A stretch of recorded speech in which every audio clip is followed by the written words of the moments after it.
Hey guys, welcome to our channel. ఈరోజు ఆలుగడ్డ టమాటా ఎలా చేయాలో చూసేద్దాం. ముందుగా ప్యాన్ పెట్టుకొని 2 టేబుల్ స్పూన్ ఆఫ్ ఆయిల్ వేసి జీలకర్ర, పచ్చిమిర్చి, ఉల్లిపాయలు వేసి బాగా వేయించుకోవాలి.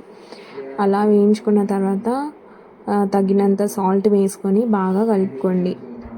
తగినంత పసుపు కూడా వేసి బాగా మిక్స్ చేసుకోండి. అలాగే తగినంత అల్లం కూడా వేసి పచ్చివాసన పోయే వరకు కలపండి.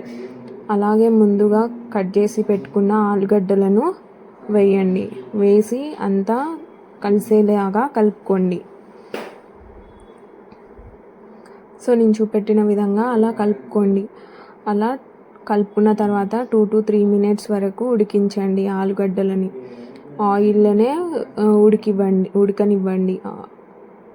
సో అలా కొంతసేపు ఉడికిన తర్వాతకి నేను టమాటాస్ వేసుకున్నా. సో టమాటోస్ కూడా అలా వేసుకొని మొత్తం కలుపుకోండి. ఒక 1 minute అలా ఉడికించుకోండి.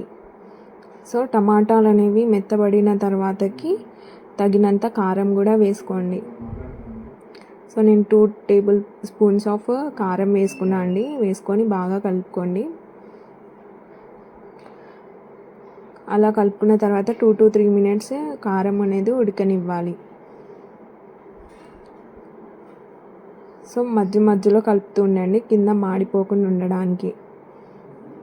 సో అది ఉడికిన తర్వాతకి తగినంత వాటర్ వేసుకోండి. మీకు ఎంత అవసరమైతే అంత వాటర్ వేసుకోండి. అలా వాటర్ వేసుకున్నాక మళ్ళీ ఒక 1 minute వరకు ఉడకనివ్వండి.